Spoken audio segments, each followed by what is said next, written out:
Good morning, my friend. I hope you're doing well. It is August 12th, 2023, almost halfway through all in August. And I had a great conversation yesterday with a friend. Laura Barringer is a writer and teacher in the Chicago area. Lisa and I had her and her dad, Scott McKnight, who's a well-known New Testament theologian, scholar, and writer.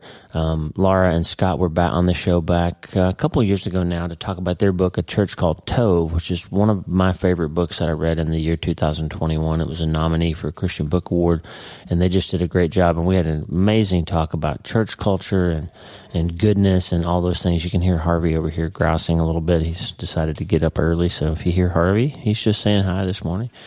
Anyway, we had a great talk yesterday about what to do when the massive thing happens. Laura was just very kind to give an endorsement for my new book, Hope is the First Dose, and it actually is one of those God things where I was sitting there, the publisher asked me to gather some endorsements, who do you want to seek endorsements from for this book, and the Lord really put Laura on my heart as one of the people that her writing had meant something to me, and I reached out to her and said, hey, I've got a new manuscript, here it is if you'd like to look at it. And she wrote back and said a few days later, hey, this hit me at a time when I was going through a massive thing. I was actually in the middle. She called it the foggy middle of the massive thing.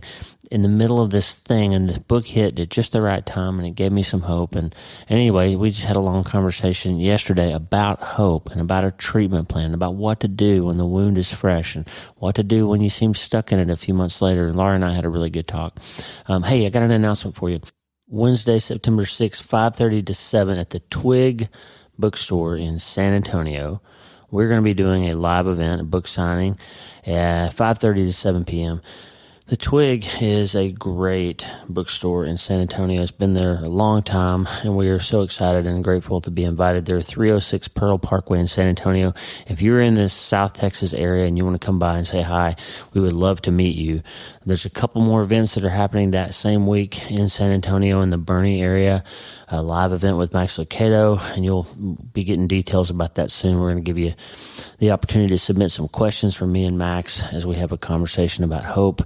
And then there'll be another book signing that weekend at the Bernie Bookshop in Bernie, Texas, and I'll get you more information on that in a few days.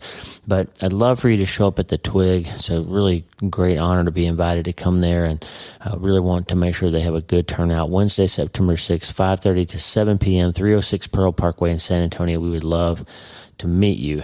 We're going to settle in and have this great conversation, get you a cup of coffee, or if you're working out, get your headphones on and listen to me and Laura Barringer talk about hope and what to do when the massive thing hits and how you can learn to be still and know that God is there. And she just has some great insight and wisdom about what to do when you're in the foggy midst of your massive thing. And the most important part of that is you can remember that you can't change your life until you change your mind. And the good news about that is you can start today. Hey, are you ready to change your life? If the answer is yes, there's only one rule. You have to change your mind first. And my friend, there's a place where the neuroscience of how your mind works smashes together with faith and everything starts to make sense. That place is called self-brain surgery. You can learn it, and it will help you become healthier, feel better, and be happier. And the good news is you can start today. Thanks, Lisa. Hey, so glad to have you listening today. I'm Dr. Lee Warren, and I live in Nebraska in the United States of America with my incredible wife, Lisa, my father-in-law, Tata, and the super pups, Harvey and Lewis. I'm a neurosurgeon and an author, and I'm here to help you harness neuroscience, the power of your brain, faith, the power of your spirit, and good old common sense to help you lead a healthier, better, happier life. Listen, friend, you can't change your life until you change your mind, and I'm here to help you learn the art of self-brain surgery to get it done. If you like the show, please subscribe so you never miss an episode, and tell your friends about it. If you tell 2 or 3 friends this podcast was helpful to you, imagine how much good we can all do around the world together. I'm Dr. Lee Warren, and I'm here to help you change your mind so you can change your life. Let's get after it. Friend, we're back, and I am so excited to have another conversation with my friend Laura Barringer is here with us today from Chicago. Welcome, Laura. Thank you for having me. It's an honor to be with you again. We had a great talk with Laura and her dad, Scott McKnight, Lisa and I, about your book, Tove, A Church Called Tove, a few years ago. And just had a great, deep conversation. That was one of my favorite books of, I think it was 2021 that I read that. And just really excited to have another opportunity to talk to you today, Laura. The respect is mutual. I really enjoyed both of your books. Your first book, I've seen the end of you. I've recommended to so many people. It was Thank you. such a moving memoir. I still remember some of the stories about your patients that are in it. So I appreciate your work as well. That's cool. Actually, I just remembered this as you were saying that, but we were reading each other's books at the same time. I think we'd both been nominated for the Christian Book Award, and we were reading. I think you posted on Instagram, and I did on the same day about each Yeah, other's books or something. that's how I found you. Yeah. Yeah, that was really cool. So Yeah. you've got a new book coming out. Tell us a little bit about Pivot. We're going to have an episode just about that, Lord willing, in a few weeks. But talk a little bit about Tove and Pivot and the work that you're doing there. Sure. So after Tove was released, a church called Tove was the book I co-wrote with my father. It came out in 2020. Gosh, I'm losing track of the days. 2020.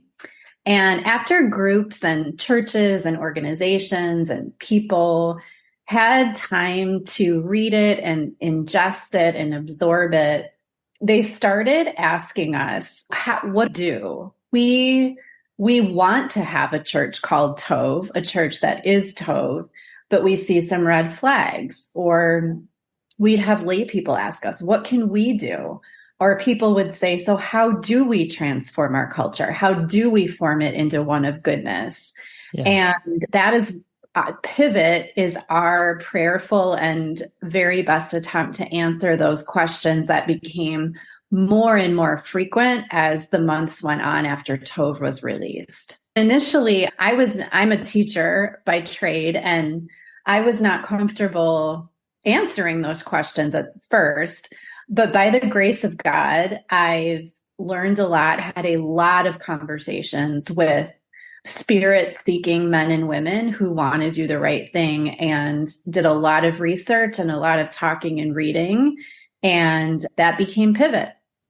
Wow. I think it was really clever, too, how you worked the title. So I've seen the cover of the new book. And so, of course, Tove is a Hebrew word that the Bible uses for goodness, good. Yes. And so that was the church called Tove, a church that's good, instead of a toxic church culture that we've seen so much of these days. In the new book, Pivot, that the letters are reversed at the end of the word pivot. And it was just really clever. Was that your original title, or did that come about as you worked through the book?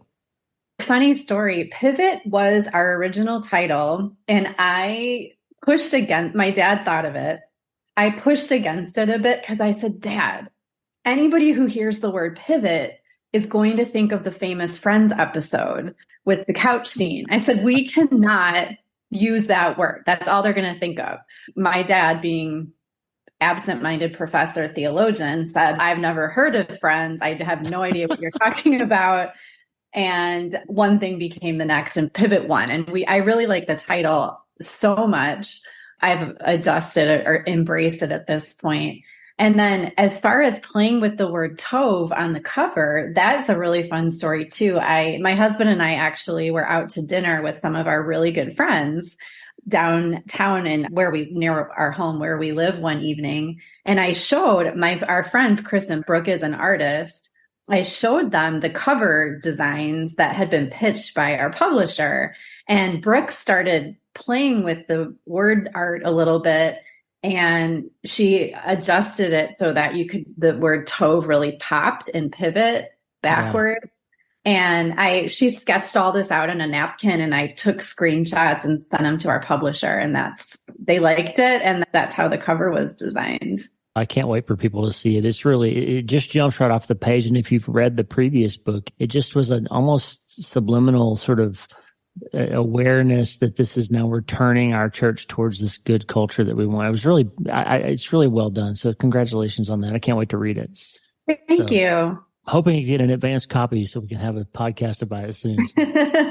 I can send you one. Yeah. Awesome. Thank you. Hey, so people that haven't heard that previous episode or read your previous book, there's a story of you all went to a big mega church in the Chicago area, and it went through you went through some painful loss associated with some things that were happening in the church. So tell us just a little bit of that story, because as we've talked about, my new book is all about these massive things that happen. And it doesn't have to be that somebody died. It doesn't have to be that you got brain cancer. It can be what happened to you. It can be something that hurts your heart and is a trauma in your life that comes about because of church abuse or something else. So talk a little bit about your story and how hopelessness and hope and faith and all these things are intertwined that have happened to you in your life, Laura. So 2018, it was March 2018. I remember it like it was yesterday. A story broke here in Chicago in our major newspaper called the Chicago Tribune that my former pastor, Bill Hybels, had been accused of sexual misconduct. And initially, my husband and I read the headline aloud to him. We were driving home from dinner, and we both just rolled our eyes and didn't really think much of it and thought, then I started reading the article, and he was driving. So I was reading it out loud to my husband, and we got to the names of the women, and we were stunned because we knew them. And we knew most of them, we knew. And we knew that they were not the people that Willow Creek was saying they were. Yeah. They're not people that are going to lie to me and make up a story just to take Bill Hybels down before he retires. And that was the beginning of the disequilibrium for us. It was very confusing. I naively, at that point, had not seen a church do what Willow Creek was doing. Now I know it's a far bigger story than just Willow Creek, but protecting the reputation at the expense of abused people was harrowing. It was really hard to see. And I spoke out publicly. My dad spoke out publicly. He still does, has much bigger platform than I do. I have a little bit of a platform now, but it was painful. I lost some really good friends because, quote unquote, they seen me as taking the wrong side, that I took the side of the women instead of the church. And it was painful. I hesitate to say that, even though it's true, because what I experienced was just a fraction of what the women experienced. I wasn't gaslighted, but I lost really good friends that essentially broke up with me. It was traumatic because I took the wrong side, according to them. Yeah. And so what happens in the aftermath of you lost your church, you lost friends, you lost social structure and all those sociological things that we need, our faith community. And so you've written about the cultural stuff that churches ought to do, but what about you and your husband in your personal life? And what did that look like afterwards? And how did you find yourself not? One of the things that I'm seeing a lot on social media is people are deconstructing their faith and walking away from Jesus really because the church hurt them, and you didn't do that. So talk maybe a little bit about that, about how you found your way back to a relationship with the Lord, or what that looked like for you. I understand that path. It was not my path. I never felt like it was God's fault. That is what gave me hope and caused me to say what I said and write what I write, because that's not the way of God. God doesn't hide the truth. When people were wounded, like these women at Willow and all sorts of victims of church abuse, when people were wounded, Jesus didn't ignore them or change their story or ask them to sign a piece of paper that they could never talk. He went to them and responded to them, and he cared for them and he healed them. He still does. Yeah. And so as angry as I was at the leadership of Willow and Harvest Bible Church is down the road, that one exploded shortly after the Willow Creek story, the Southern Baptist Convention. To me, that's where the hope, like the center of the hope lies.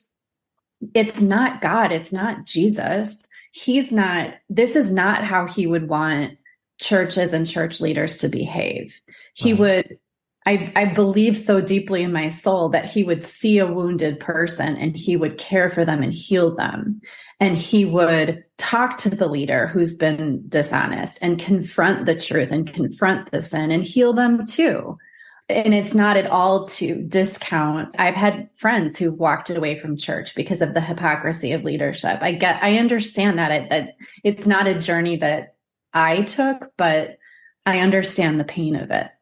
Yeah, I do too. And as I explored my own, grief after losing a son, I came to realize how easy it is to make that the only thing that you can feel in your whole life. And I think that's one of the paths that church abuse is so devastating for, because you feel like God has put you in a place where these people that were supposed to protect you have injured you and wounded you. And that can become this massive thing that defines somebody's life. So I feel for those people. I just don't know how to help them all the time. Because if you feel like God is the source of your wound, what do we do with that? I think what I have encouraged people to do is to separate God from the people that hurt you.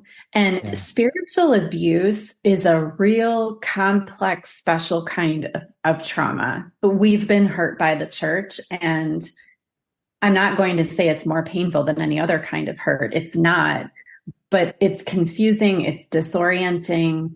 It's hypocritical to be hurt by people who are not supposed to be behaving the way they are. And they're saying they love Jesus, but they're behaving a different way. Yeah, I got lost on my train of thought. I forgot your original question. We were just talking about how do you help people? How do you help people find their way out of that massive? Right. Sorry. Hurt. Separate and I'm not a therapist, but what I've told people is separate God from the people who hurt you. Read the God of the Bible. Read the God of redemption of the Old Testament. Right. Read the Gospels. And is this the way Jesus is not treating people the way that you've been treated by these church leaders? I think he would be walking right alongside you in your pain.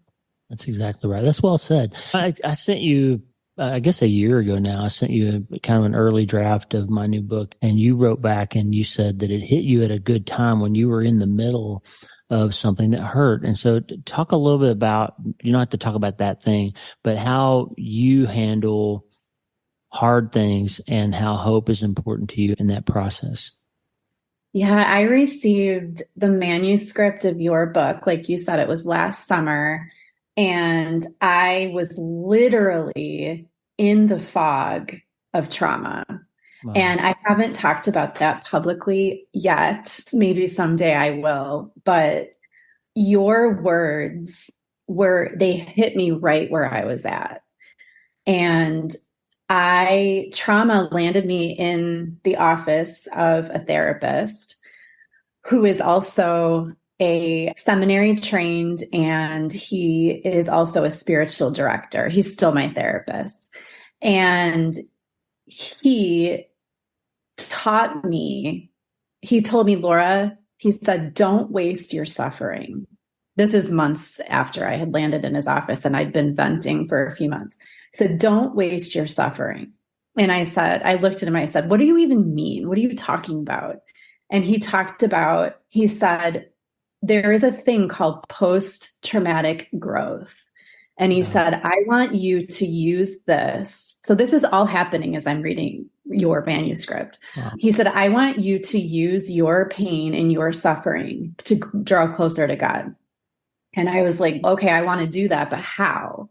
And so he said, I want you, and I had the luxury of, or maybe I was a victim of my circumstances. I was on summer break. I'm a teacher on summer break. And so I had endless days where I didn't have a schedule. So he said, I want you to go outside, which is where I spend time with God, sit in your backyard under your canopy of trees. I'm looking at them right now. And he said, I want you to tell God everything.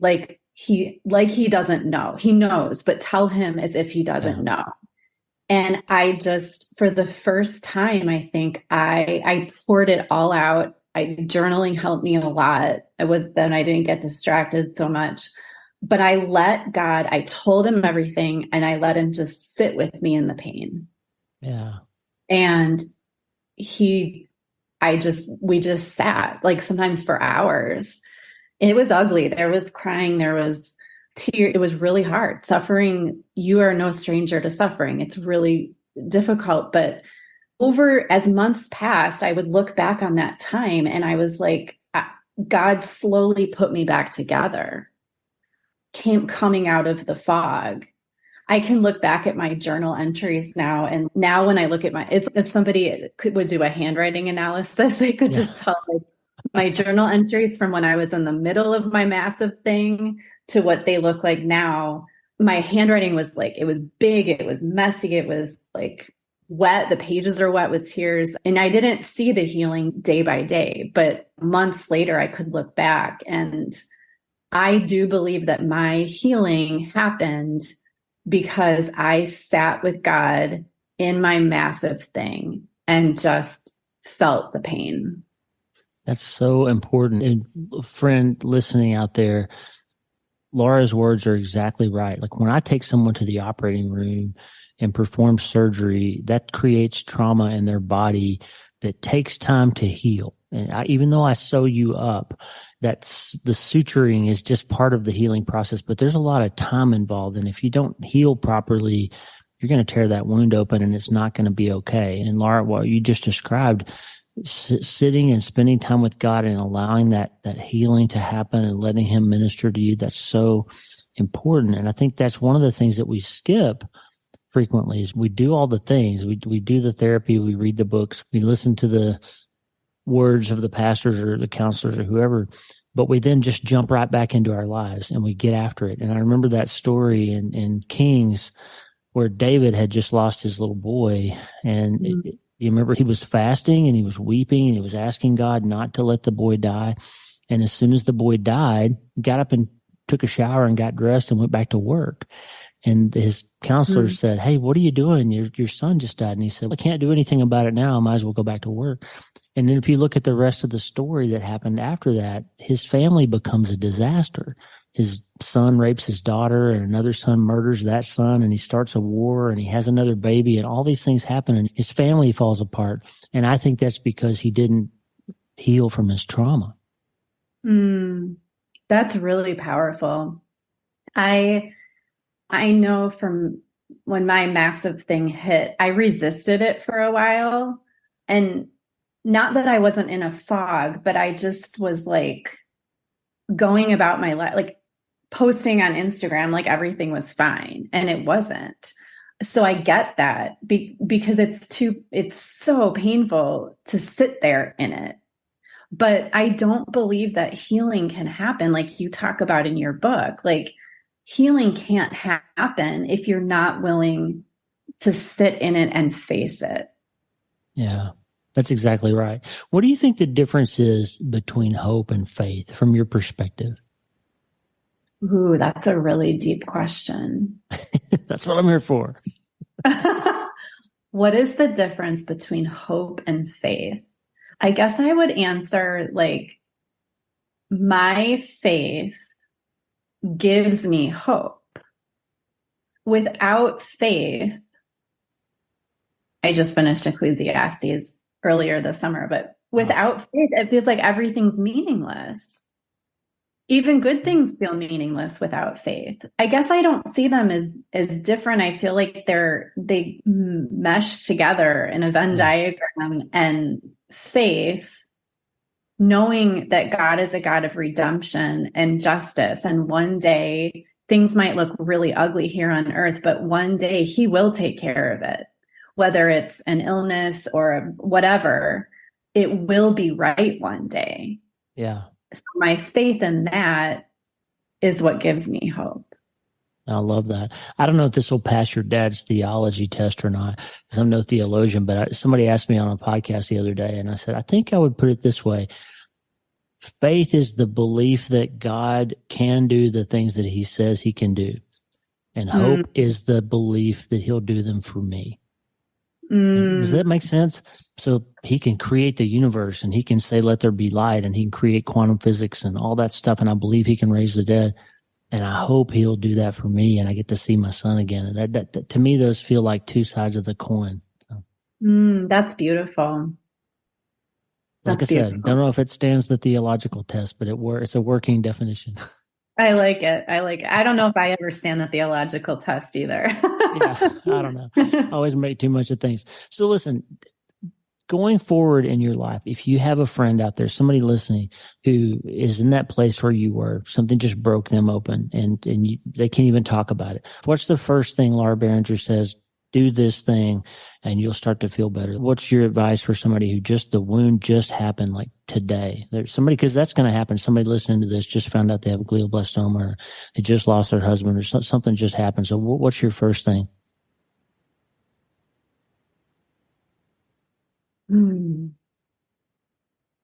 Be still.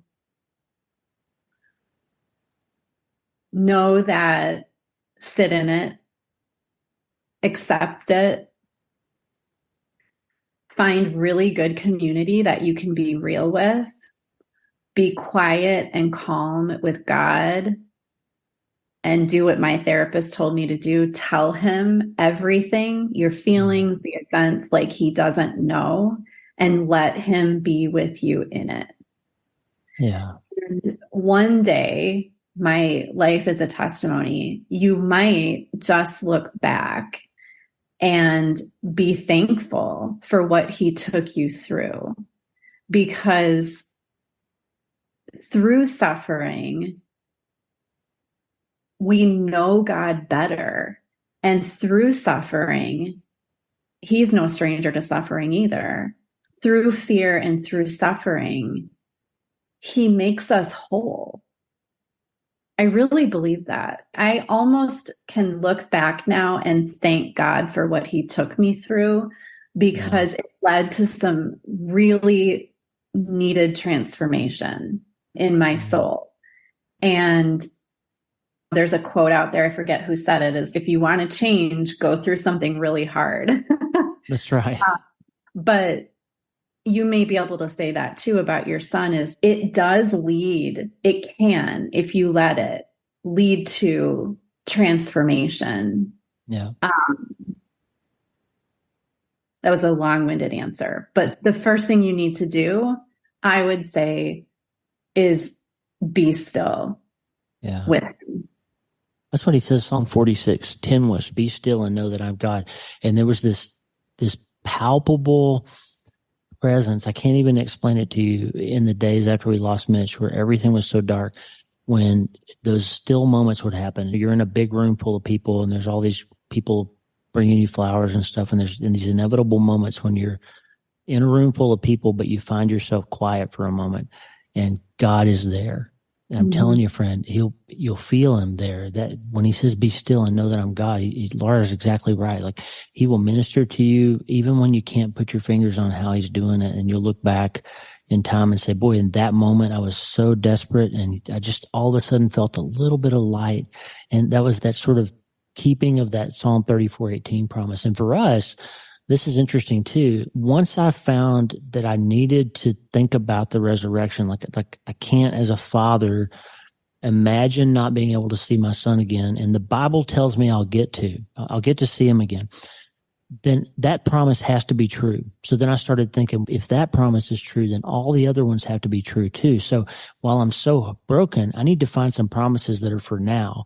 And that was one of them, like the little toolkit of promises that are about right now. Be still and know that I am God. It turns out to be true. The Lord is close to the brokenhearted, Psalm 34:18. And all those things, he's just close, right? And he comes alongside you and holds on to you. And it helps. I heard another thing, not to take the whole conversation, but this is going to be interesting to you. I read an article this week about the Hebrew. In fact, it was in a Susie Larson book. I was on her podcast the other day, and she wrote a book called Fully Alive. And she talks about that passage, be still and know that I'm God. And the context in the Hebrew is all this stuff that God's doing. He's blowing up mountains and he's smashing armies and there's all this battle metaphor and all this cataclysmic language. And in the middle of that, he says, be still and know that I'm God. And it's not peaceful like we hear it. Like, oh, Laura, it's going to be okay. Calm down. It's going to be okay. It's not that. He's saying, hey, be still. I got this.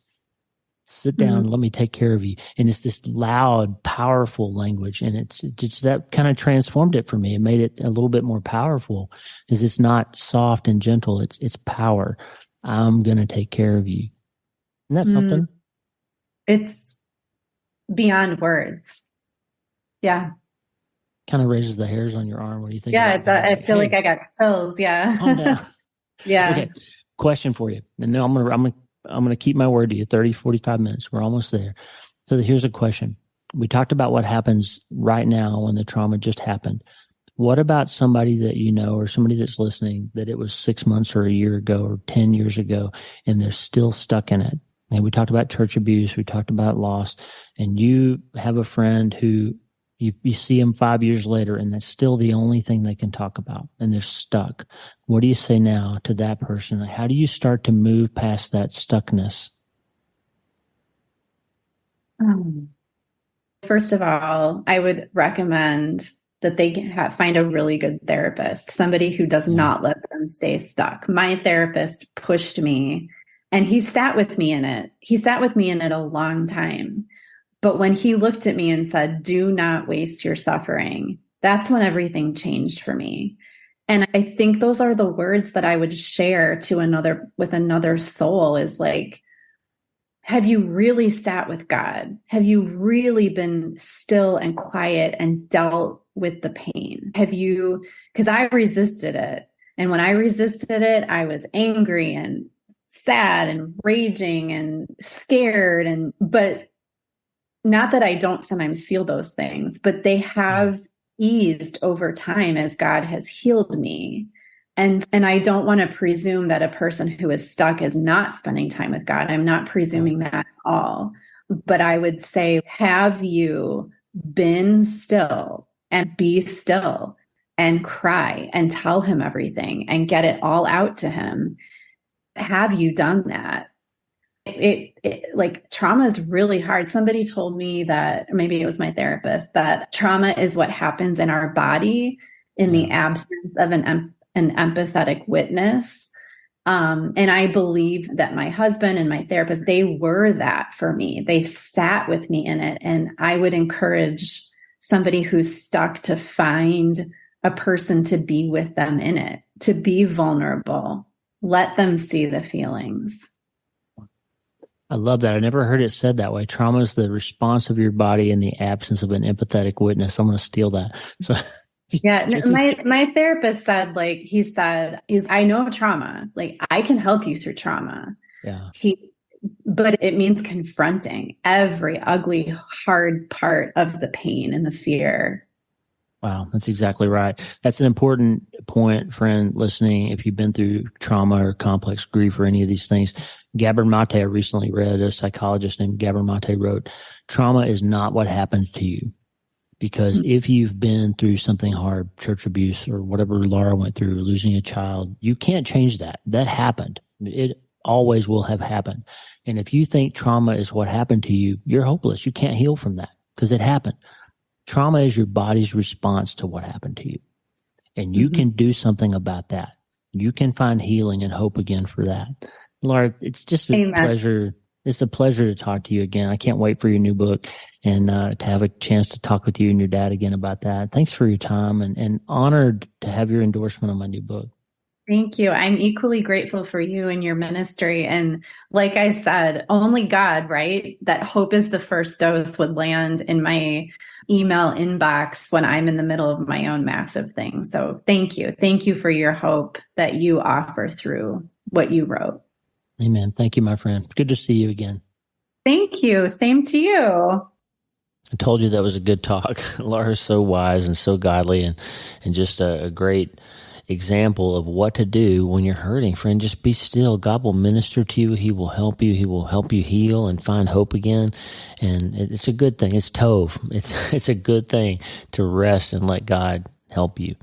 And don't forget that sometimes he has to shout at us, like a kid that's going to run out into traffic and the dad and the mom, the parent says, stop, be still.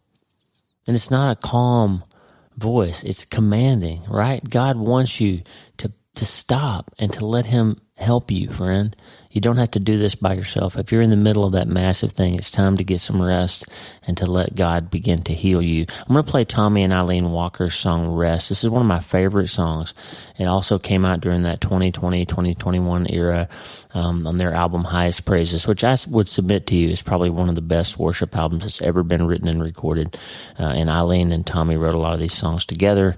Tommy wrote many of them. Eileen wrote many of them. They wrote some together, and it's a beautiful thing to see Tommy's daughter, Eileen, grow up and become such a powerful songwriter. And this song, Rest, really encapsulates what Laura and I talked about on this episode.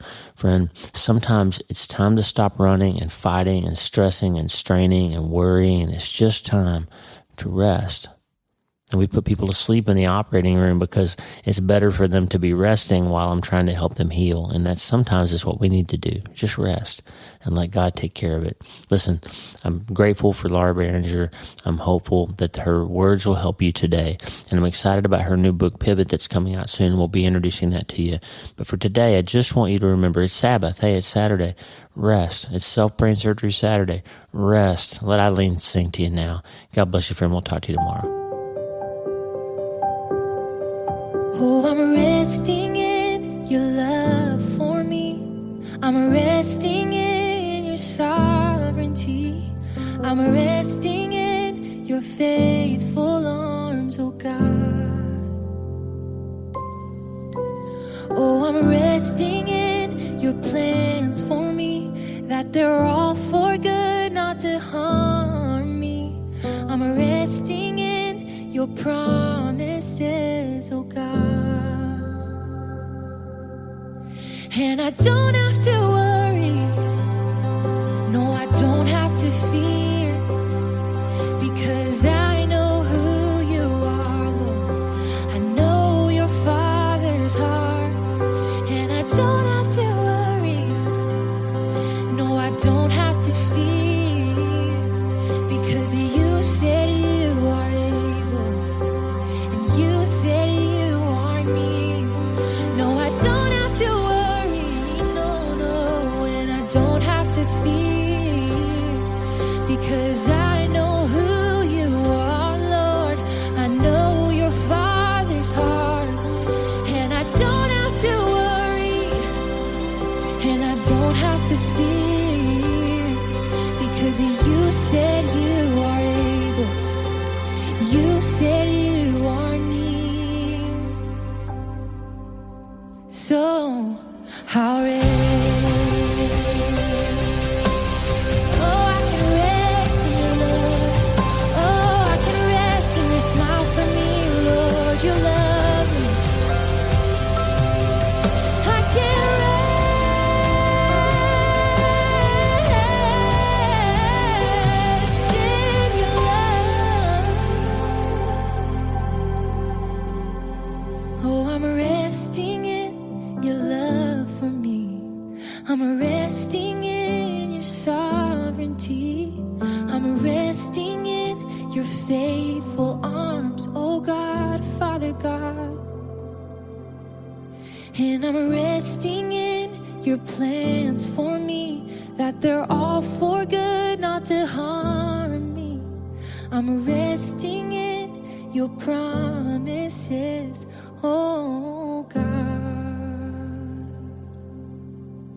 Hey, thanks for listening. Please subscribe to the show so you automatically get every episode. And if you like the show, you'll love my weekly letter. Check out my writing at drleewarren.substack.com, drleewarren.substack.com. Get the free newsletter every week for my best prescriptions for becoming healthier, feeling better, and being happier through the power of faith and neuroscience smashing together via self-brain surgery. drleewarren.substack.com. And if you need prayer, go to the prayer wall at wleewarrenmd.com/prayer. The theme music for the show is Make Us One by Tommy Walker, graciously provided for free by the great folks over at TommyWalkerMinistries.org. Check it out and consider supporting them. TommyWalkerMinistries.org. Remember, you can't change your life until you change your mind, and the good news is you can start today. I'm Dr. Lee Warren. I'll talk to you soon. God bless you, friend. Have a great day.